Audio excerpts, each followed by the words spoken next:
versículo seguinte, ele diz que se ele julgasse, o seu julgamento era verdadeiro. Porque o julgamento dele não estava baseado em apenas nele, mas estava sim confirmado por ele e o Pai. E é o que está escrito, é que o testemunho de 2 ou 3 é verdadeiro. Então Jesus aqui, ele falando para aqueles que estavam à sua volta, e principalmente os que lhe afrontavam, por conta dele, agora há pouco no texto que foi lido, na leitura oficial, os homens procuravam a matar Jesus, porque ele não só apenas curava no sábado, mas porque dizia ele ser o Filho de Deus. Entende? Ele chamava Deus de Pai. E é algo que me chama a atenção, é porque no Antigo Testamento se chamava Abraão de pai. O nosso pai Abraão. Eles não chamavam Deus de pai. E agora, no Novo Testamento, nós temos essa liberdade. A gente vai ver Paulo dizendo, papaizinho, Abba Pai. É essa a expressão, Abba Pai, que é papaizinho. Mais íntimo ainda. Por quê? Porque esse Deus, ele se tornou e era tudo o que ele queria. Era tudo o que ele queria. Quando ele estabeleceu as leis, ele estava estabelecendo não para distanciar o homem de si, mas para aproximar. Mas a maneira que eles interpretaram a lei, eles interpretaram do seu próprio jeito, criando estatutos, criando elementos que cada dia ia tornando esse Deus distante deles. E agora aparece alguém no cenário chamando Deus de Pai, dizendo que era filho de Deus. E aí eles começaram a fazer esses julgamentos precipitados a respeito de Jesus. Jesus disse, olha, vocês julgam segundo a carne. Eu, porém, não julgo homem algum. Por quê? Porque o julgamento que ele é feito precipitadamente, é como falei inicialmente, ele nos faz nos perder de nós mesmos. Por quê? Porque nós, na medida que vamos fazendo julgamentos sobre os outros, nós estamos deixando de julgarmos a nós mesmos. Por isso nós perdemos a oportunidade de trabalhar em nós. Porque os mesmos defeitos que o outro tem, e diga-se de passagem, são esses que queremos que eles o corrija, aí nós também. E quando nós estamos trabalhando na vida dos outros, deixamos de trabalhar na nossa. Alguém pode até se tornar melhor e a gente pior.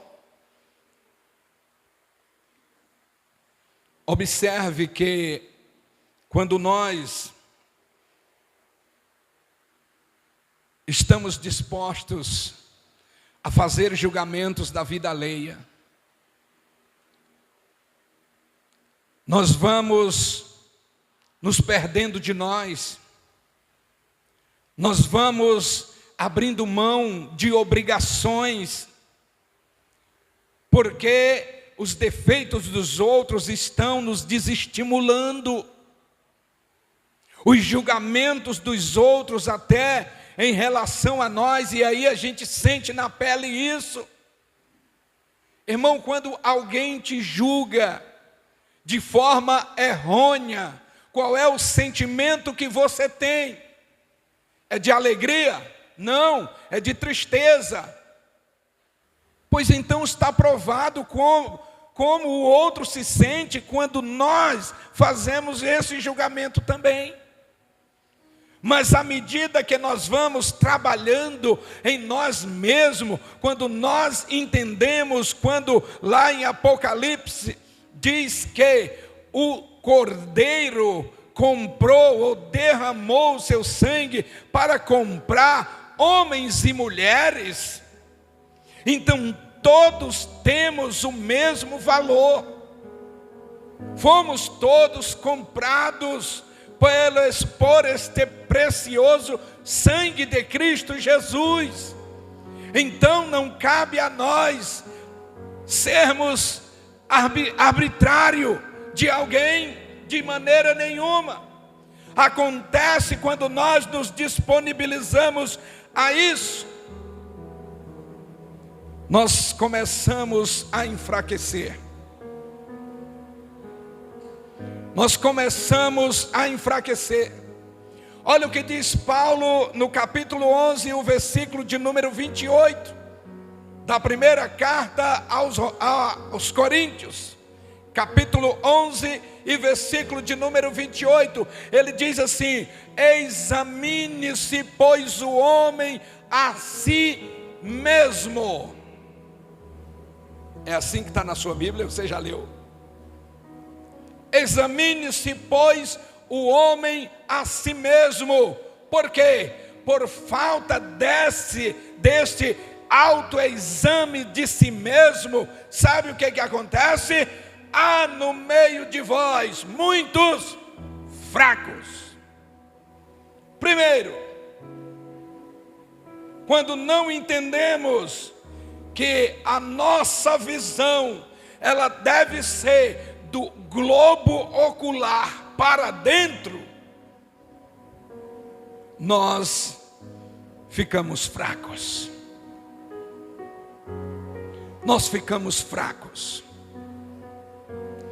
E de uma vez ficando fraco, nós abrimos uma janela para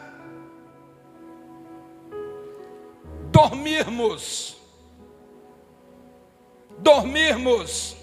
Há muitas pessoas que estão dormindo no sono da negligência.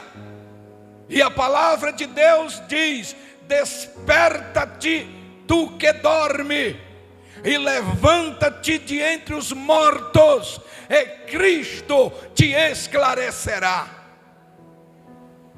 A nossa visão é do nosso globo ocular para dentro. É auto se examinar, fazer uma autorreflexão da nossa vida espiritual, porque a nossa vida espiritual não é apenas um momento cultico, não, é uma vida, e a gente precisa viver em abundância.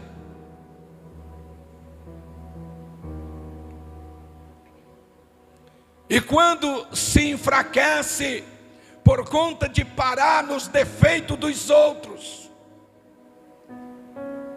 a gente começa a dormir. São 3 aspectos quando nós invertemos a visão. Em vez da visão ser do globo ocular para dentro, nós lançamos ela do globo ocular para fora. Aí a gente só vai ver defeitos, a gente só vai ver pessoas imperfeitas, a gente só vai ver pessoas que não condizem conosco, pessoas que não nos aprovam. E quando encontramos pessoas que nos aprovam, porque elas são semelhantes a nós, com os defeitos, e parece que a gente se alegra quando encontra pessoas defeituosas como a gente, porque começa a discutir no mesmo nível de mentalidade. Gosta de falar do vizinho? Pois vamos falar dele. Topei um irmão que gosta, pois é esse o meu forte. Ah, mas tem a irmã dirigente do vocal. Ocular para dentro, nós vamos entender o que Paulo está dizendo em Gálatas capítulo 6. Ele diz: se porventura no meio de vós encontrar alguma pessoa em falhas, vós que sois espirituais, vocês que corrigem os defeitos de vocês, chame esse tal, oriente a ele com cuidado, para não cair no mesmo. Porque às vezes a gente vai resolver uma questão entre irmãos, aí quando a gente chega que lança a fala para ele, aí ele diz: não, é porque você não conhece aquele meu marido. Você não conhece aquela minha esposa. Não saindo resolver um problema de teono, porque tudo que quer separar faz parte da malignidade, é produção do inferno. Produção do céu é o espírito de compassividade. Você vai dizer: ele tem defeito, assim como eu também, mas eu não vim para conversar contigo para falar dos problemas dele. Eu vim aqui para nós orarmos, tanto por ele como por nós, por você. Você precisa amar como Cristo amou.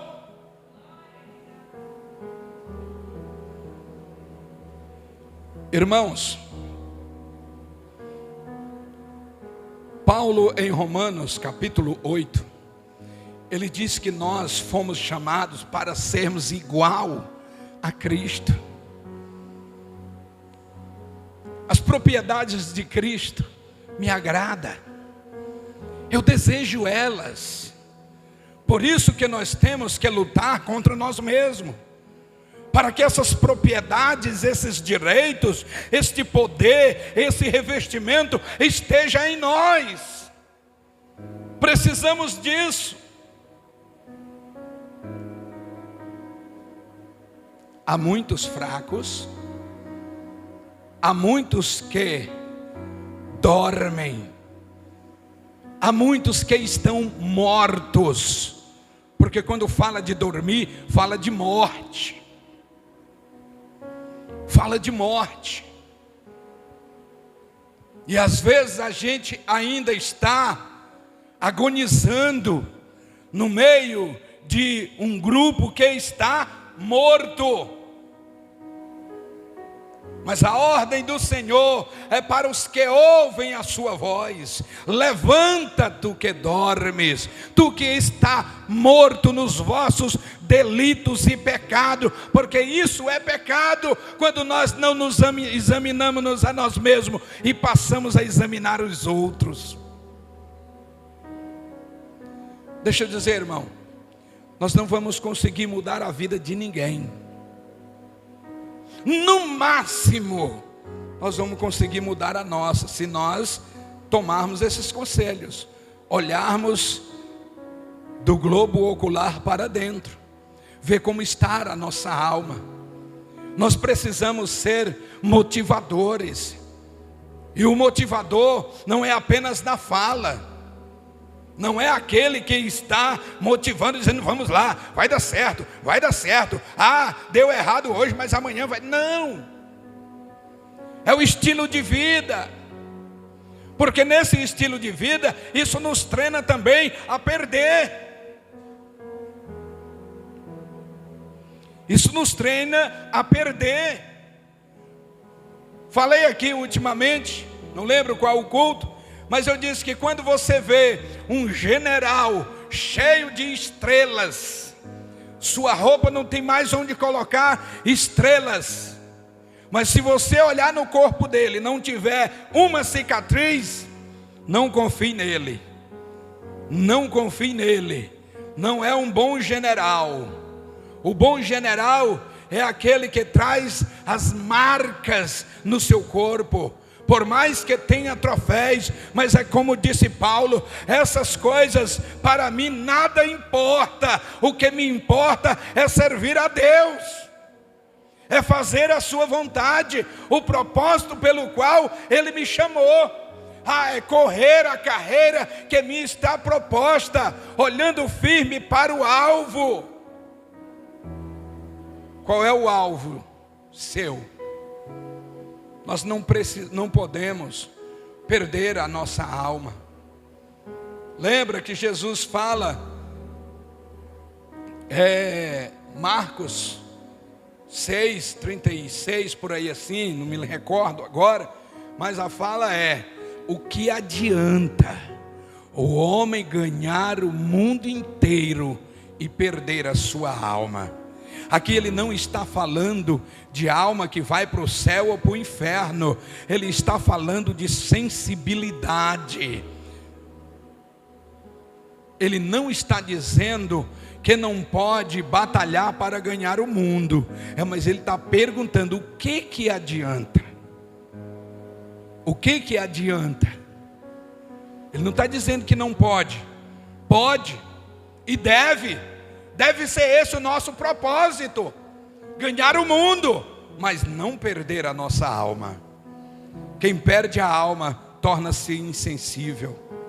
Quem perde a alma, ele come do pão e bebe do vinho sem sentimento nenhum. Deixa eu dizer uma coisa a vocês aqui.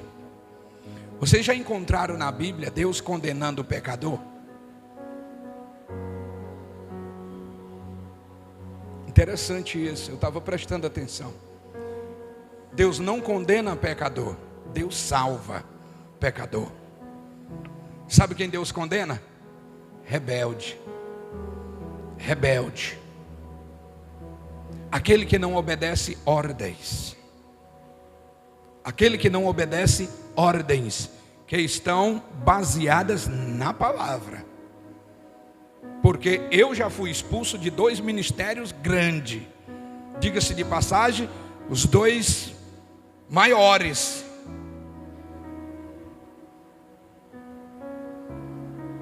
Porque não obedeci. Mas o fato de eu não ter obedecido ele, entraram lá pela porta formosa, e se aproximando, estava lá um coxo, um homem com problemas físicos, pedindo esmola. Pedir uma esmola, quero trazer a característica do que é obediência à palavra.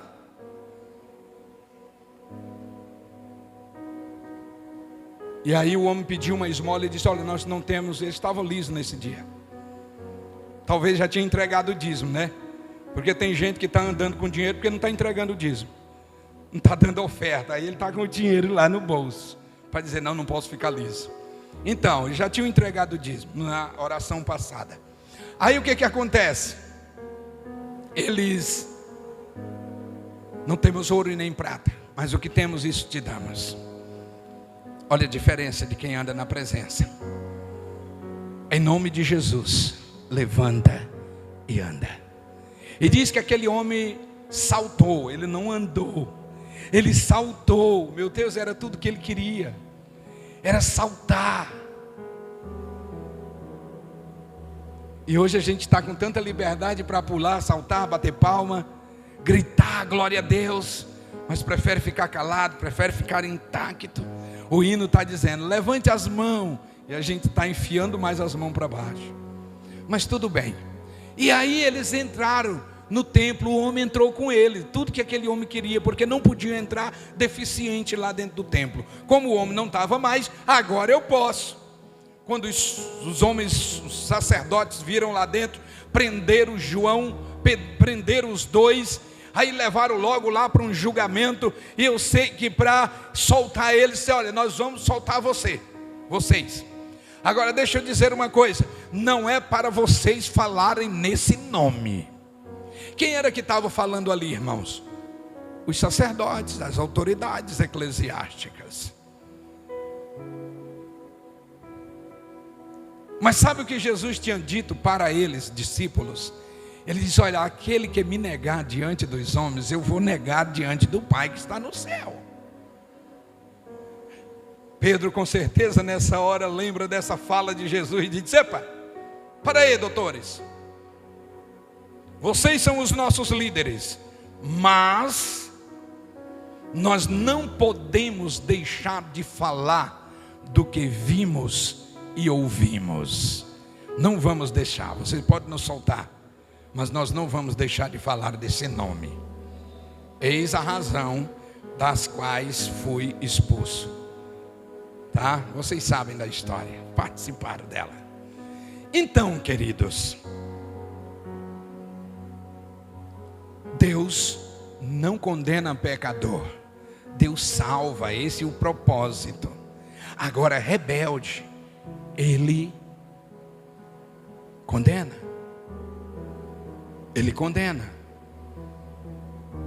E é por isso que nós devemos nos revestirmos da couraça da justiça.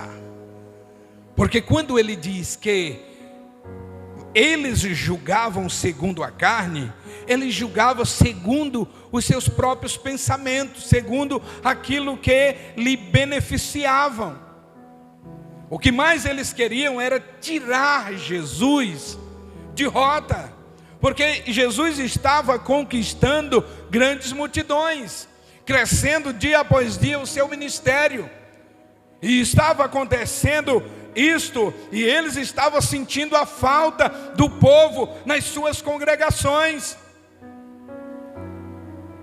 E eles estavam vendo que, como mestre que Jesus era, eles iam perder a moral diante do povo, porque ia ficar confirmado que o que eles falavam era mentira, era engano. Porque Deus podia sim ser o Pai de todos. E eles não queriam isso, por isso procuravam matá-lo. Então, não percam de si mesmo, porque não há nenhum benefício para quem perde-se de si. A pessoa, primeiro, para de viver, irmãos. A gente vai viver, até mesmo você está deitado na sua cama, devendo estar pensando nas coisas de Deus, pensando qual o hino, qual a palavra você vai ministrar, qual o projeto que você vai trazer para o seu grupo que você lidera, para a sua classe de escola bíblica, para o trabalho de um modo geral, mas está pensando: ah, não, já está tão habituado nisso, não, se eu projetar isso aqui, o pastor nem vai aprovar. Ah, não, se eu levar para o povo não vai nem querer. Não faz muito tempo, eu estava me perdendo de mim mesmo. Primeiro eu comecei a me perder com bens materiais, e hoje eu glorifico a Deus, porque Deus tirou tudo. Porque vale mais Deus na minha vida do que a riqueza do mundo. Quem me conhece há uns tempos atrás sabe essa história, viu acontecer. Eu estava me perdendo, ou perdido estava, mas Deus teve misericórdia, esclareceu, abriu os meus olhos, e eu não fui rebelde nas decisões que Ele tomou a meu respeito. Então, em nome de Jesus, não perca de si, tenha vida, e vida em abundância. Há muitas pessoas que estão vindo à igreja em busca de um oxigênio espiritual, porque não está: meu Deus, eu estou tão mal, ai Jesus, eu estou... Isso é problemas espirituais, que está afetando a tua alma, e tu está se perdendo. Na próxima oportunidade, nós vamos trazer aqui Salmo 32, o verso 8 ao 10. Nós vamos trazer uma palavra. Eu quero que alguém localize esse texto e leia em voz alta. Já vamos parar para a celebração da ceia. Então, se já era o espelho derretido e agora feito uma bacia, era simplesmente um espelho diferente, oval. e eles lançavam a água limpa dentro. Sabe o que acontecia? Toda vez que o sacerdote ia ministrar no santuário, eles lavavam as mãos, mas o propósito ali não era simplesmente lavar as mãos, mas quando eles levavam as mãos, eles viam o rosto deles revelado na bacia de bronze. Eles iam ver se a cara deles estava com a alegria do coração, porque é o que Salomão diz, né? Que a alegria do coração faz o quê? Aformosia o rosto. O sacerdote olhava, estava carrancudo. Rapaz, como é que eu vou falar de bondade se eu estou todo carrancudo? Estou com raiva da mulher, a mulher brigou comigo, meus meninos fizeram raiva, eu briguei com a mulher, eu estou tentando levar uma vida bem aparente diante dos irmãos, porque não pode, o cara está mal, e diante da igreja, ministrando principalmente, então eu tenho que fantasiar. Maquiagem não funciona com Deus. Tem que obedecer a palavra para estar vivendo a verdade. Pecou contra o marido, agrediu o marido, agrediu a esposa, foi leviano com os filhos, até mesmo com os amigos. Procura mudar, porque o negócio aqui é sério. É sério, não é porque o pastor está dizendo que é sério, é porque Jesus mesmo, ele diz que o que come e bebe indignamente está comendo para si maldição. E o propósito da reunião para cercarmos a mesa não é para excluir, mas é para incluir. Eu faço uma autoanálise de mim mesmo, aí vejo que estou com algumas deficiências. O que é que eu vou fazer? Eu vou pedir perdão. Se é perdão para a igreja, eu peço. Se é perdão para o irmão individual, não tenho vergonha de me levantar e ir até onde ele. Já fiz isso por algumas vezes e já vi isso acontecer por N vezes. Pedir perdão para comer o pão, beber do vinho, não comer ilicitamente, porque quem come ilicitamente, ele está com a alma insensível, está morto. Encontrou, irmão? Andar neste caminho. Quem é o caminho? Quem se declarou como caminho? Jesus. O que as pessoas diziam para quem aceitava Jesus na época de Atos dos Apóstolos? Eles diziam: os que andam no caminho. Eles são do caminho. Qual o caminho? Cristo. E o que Deus quer é nos orientar, que nós nos deixemos ser orientados por Ele, que não sejamos, Ele diz, não sejam vocês como as mulas e os cavalos, que ela, para obedecer, elas são obrigadas a colocar cabrestos e freios. Freios é um ferro que coloca na boca do cavalo, para que, aí Deus diz, porque se não for assim, eles não vos obedecem. E não é isso que Deus quer para nós. Para que nós estejamos aqui, é obrigado Ele colocar uma dor em nós, é obrigado Ele colocar uma depressão. Ah, meu Deus do céu, porque e tal, eu tenho que ir para a igreja que só Jesus é a solução. É mesmo, é só Ele é a solução. Mas Ele quer que nós sirvamos em liberdade. Em liberdade. Aí o versículo 10 ele diz: os ímpios faz o quê?